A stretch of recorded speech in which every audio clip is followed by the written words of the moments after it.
Sheesh. You can tell this is a metal singer and he's got some serious breath control. Those are the lungs of a metalhead.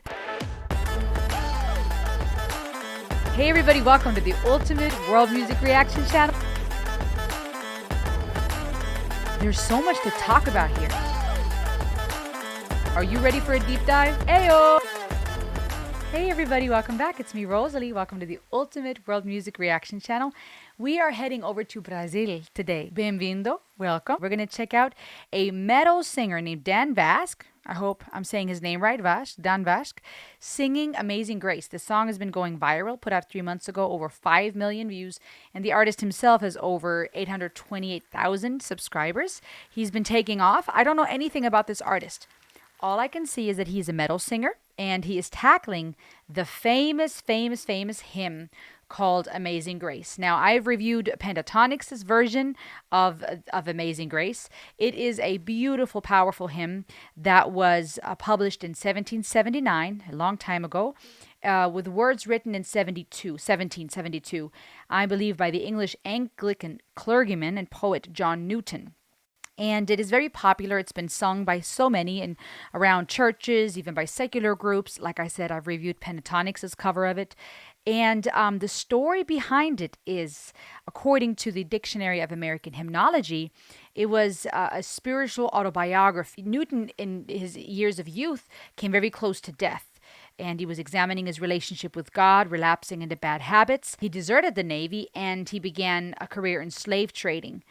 And he would mock the captain openly, creating obscene poems and songs about him. In 1748, there was a violent storm that came upon the ship. The storm was so heavy it swept a crew member overboard, where Newton had been standing moments before. The weeks leading up before this storm and this event on the ship, Newton had been reading the Christian's PATRON, a summary of a 15th century work. That phrase, "Lord, have mercy on us," that was uttered during a moment of desperation. That is a phrase, a statement that did not leave Newton, that was on his mind.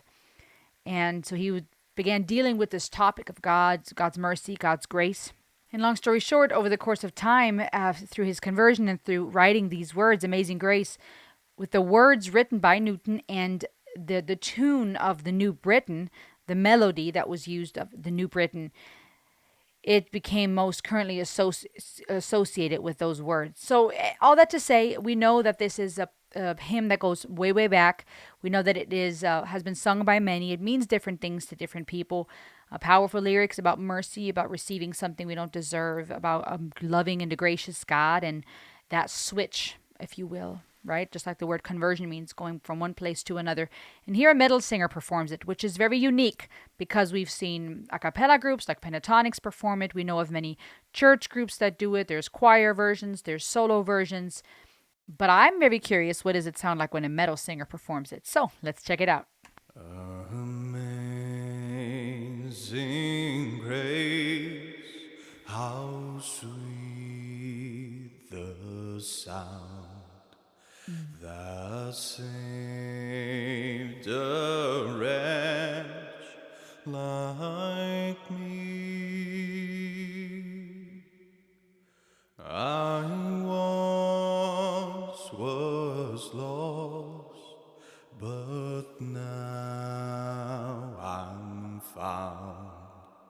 Was blind, but now I see.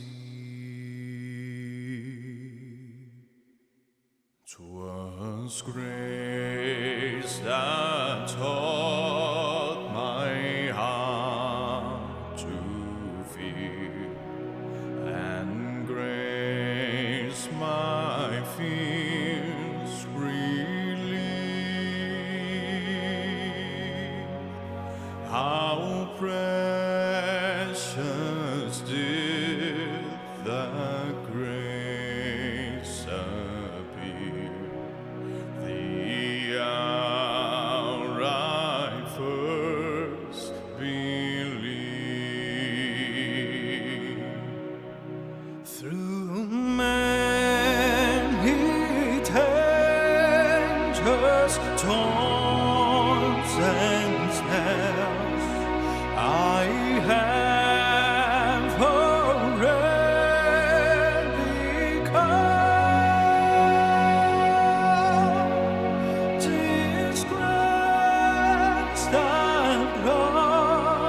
me safe thus far, and grace will lead me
was blind, but now I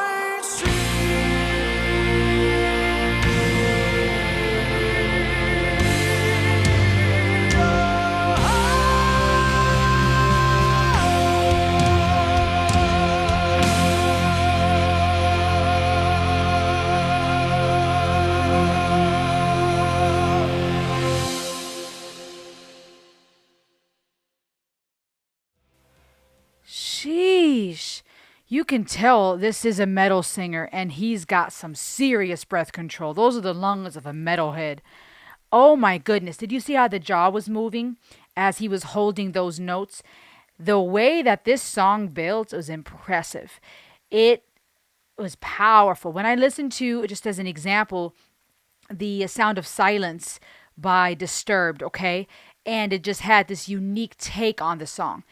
Here too, you find that a song was taken that has been sung in so many different ways, and so many different notes, and so many different tone textures, taken here by what I think many people wouldn't think to combine at first thought or first sight, right? Metal, Amazing Grace, right? Christian hymn, metal. What is this going to sound like? But a lot of metal singers and musicians are not only are highly skilled, highly talented, highly skilled and trained, because there's such a relationship between classic music and metal and rock and this type of rock. And it's powerful because you, in this particular song, the way that he is singing Amazing Grace, it not only brings in the art and the skill that we find in a lot of metal singers and a lot of metal musicians, but it also shows the skill level as a professional, just as a singer, music genre aside. The way his jaw was moving as he held those notes, the vibrato in his voice, so controlled, and poignant, is if that's the correct word. Not over the top, not constantly. His breath control, sheesh. What was amazing is how he just kept building. I mean, there's so many ways to cover songs, right? You can come in soft and then build to something stronger. You can just linger in the soft mode the whole time. But he kept building, and it was this beautiful ride, literally going from showcasing his the texture and the tone and the vocal control of his lower range, and how everything was just opening up, right? Singing with strength, everything was just wide and open, and just giving us rich, full notes. To then jump an octave higher, to then keep jumping higher and higher and higher to the point of giving us that beautiful screaming voice, that not so much growl but that screaming singing that we often find signature in metal music, but with such control and so auditive. It wasn't just random screaming, and you really have to be a professional, trained singer to be able to switch from singing to screaming, and those different ways you apply your voice and you use and apply your vocal cord. Powerful. Now, you guys know we're more about psychology here. There's plenty of videos that dive into more of the technicality of his voice, but let's leave it at that when it comes to those elements. I want to talk about the psychology of how powerful it is to have a song that is such a beautiful hymn, regardless of your faith or if you don't even believe in God or the need for grace and forgiveness. The concept of the lyrics, of being blind and seeing again, of feeling forgiven, feeling saved, feeling wretched, okay? Even if you don't associate that forgiveness as something that comes from God, or even if you don't consider yourself a sinner, or you don't agree with that concept of having to be found, right? There's people who may think, you know what, I do the best that I can. I'm good enough. I'm not going to buy into this idea of I'm a wretched sinner. I'm bound for hell or things like that. Regardless of your stance on those concepts, the idea psychologically of something being restored. Okay, this is relatable to us as human beings because we see it, broken things all the time, broken relationships, divorce, separation. We know this, the inner child in us knows this, right? Being disappointed, not receiving certain things from our parents or caretakers that we longed for. Death, right? We often talk about existential fears and death anxieties on this channel, where we all share that in common. The fact that we're bound for death, the fact that our time is numbered, the fact that we long to matter, the fact that we're trying to make meaning of our existence. Whatever your final conclusion is of where that meaning comes from, who can give that meaning or take it away, there's something beautiful about tapping into, fully sitting in, allowing yourself to experience that place of being broken and blind, either from personal experience or from seeing it in those around you. Because we live in a broken world. We live in a world where it does feel like the blind lead the blind at times. And to ponder the concept of taking something that is blind that can now see again, taking something that is lost and finding it. There's parallels even in the Bible, if we were to look at scripture, since this is a Christian hymn, where it speaks of a woman that just keeps searching and searching for the precious pearl, that jewel, or the coins that are so valuable to her. The story of the 99 sheep, right? Many who are even not believers or would, call themselves atheists know of this in faith-based and in secular circles. This idea of a love that would be so powerful to leave the 99 and look after one. And I was asked a question a while back where someone said, that actually isn't cool either. Why leave the 99 just for that one, right? There's ways to look at it the other way around and say, we always make that so awesome, but that's actually kind of messed up. All those good 99 sheep are just what left behind. And I pointed out and I responded and I said, well, they were safe in the pen. And of course, there's different ways to interpret all that, whatnot. Is it fair? Is it not? Right? Why leave 99 for one? So on and so forth.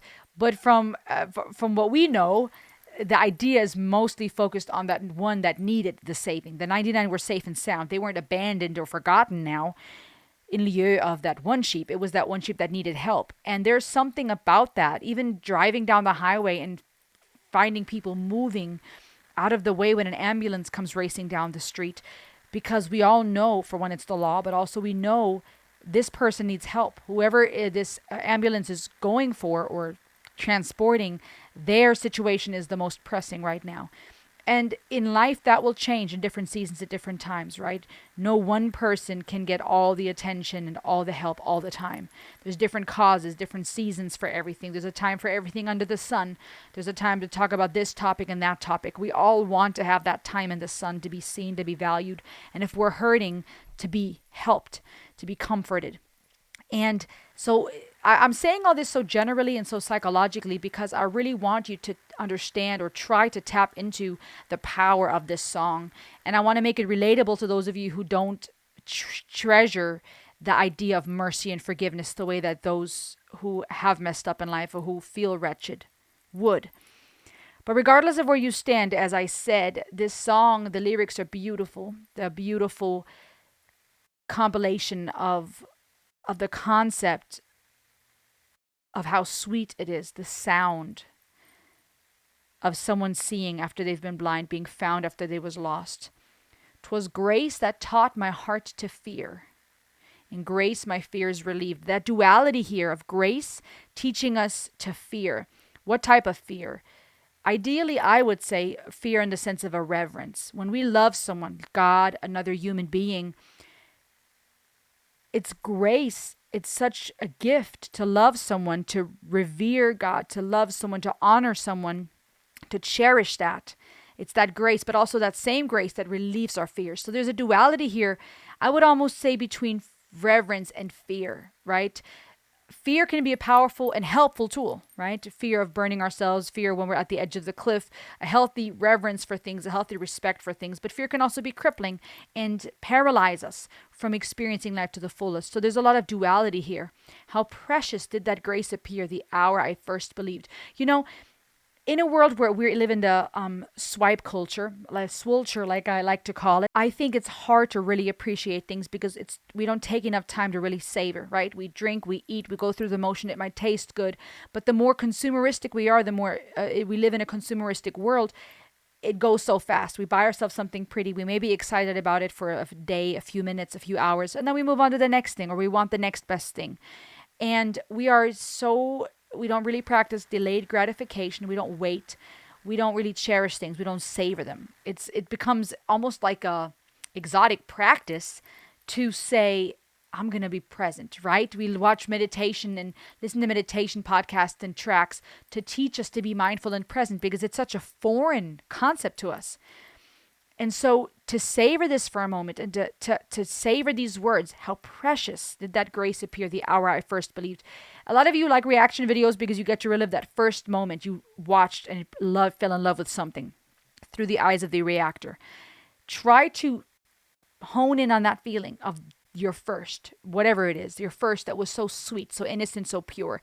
That first hour of realizing something, that first hour of believing something. Those of you who do believe in God, that moment where it clicked, that moment where you chose to believe or you felt a loving presence of God or you felt at peace, how precious it is.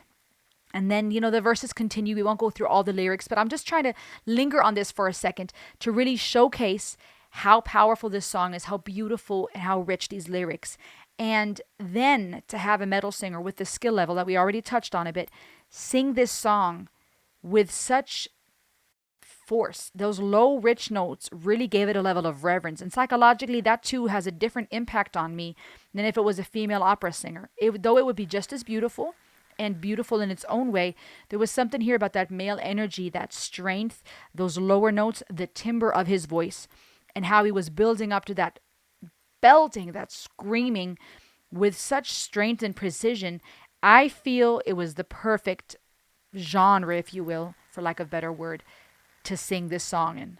I mean, if this song is anything but powerful, if this song is powerful and impactful the way that it has been making waves, pun intended a little bit, throughout the years, throughout the decades, centuries at this point, how fitting to have someone so gifted, so talented, bring this raw passion to this masterpiece.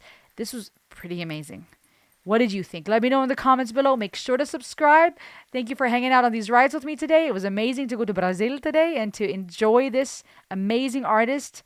What a talent. I already subscribed to him. Make sure to do the same, and I'll see you on the next ride. Ayo!